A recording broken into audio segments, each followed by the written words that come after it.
स्नातकों और शिक्षकों की समस्या को लेकर चुनावी मैदान में अपनी किस्मत आजमा रहे पटना स्नातक क्षेत्र के उम्मीदवार रवि रंजन शनिवार को बिहारशरीफ पहुंचे, जहां चोरा बगीचा स्थित एक सभागार में आयोजित बैठक में हिस्सा लिया। इस मौके पर उन्होंने कहा कि जो भी उम्मीदवार चुनाव जीतकर जाते हैं, वे स्नातकों की समस्या को दूर करने के बजाय सरकार के कार्यों को पूरा करने में लग जाते हैं, जिसके कारण उनकी समस्या जस का तस बना रहता है। इसीलिए वे 5 चुनावी मुद्दों को लेकर वे स्नातकों से अपना समर्थन मांग रहे हैं, जिसमें नवादा में पीजी की पढ़ाई, निर्वाचन क्षेत्र के सभी 57 ब्लॉकों में लाइब्रेरी की व्यवस्था ताकि वे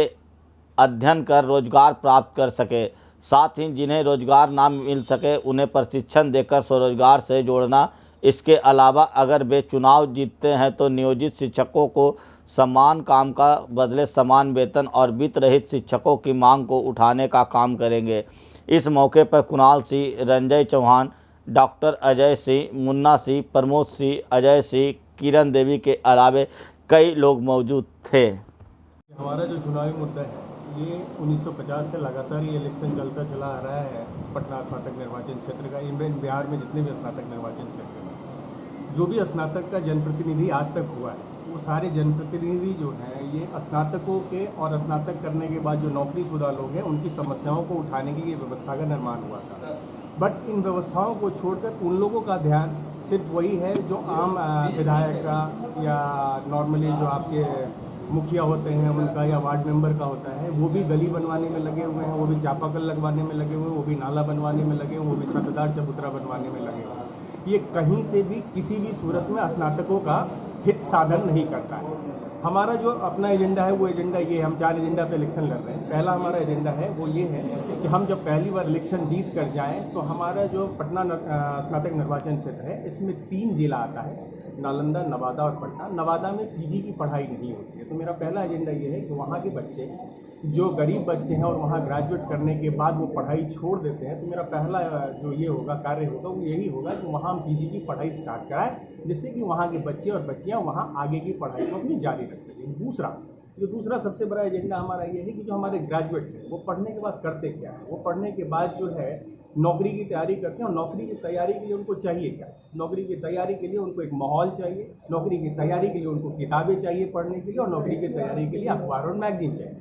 हम जो है 57 ब्लॉक है, 3 करोड़ रुपए का मेरा फंड है, टोटल 18 करोड़ रुपया मिलता है। हमारा प्रयास ये होगा कि हम 57 ब्लॉक में ब्लॉक स्तर पे एक लाइब्रेरी का निर्माण कराएं, जहां ग्रेजुएशन के बाद जो भी तैयारियां होती हैं जैसे कि SSC, BPSC, UPSC, railway, banking, इनकी बुक्स वहाँ अवेलेबल हो, करंट अफेयर्स को ठीक करने के लिए वहाँ पे पेपर्स और मैगजीन अवेलेबल हो, और बच्चे पढ़ पाएँ और पढ़कर जो है वो अपने आप को साक्षर बना पाए, सुयोग्य बना पाए, और नौकरी के लिए जब वो प्रयास करें तो उनके सफलता का चांस बढ़े।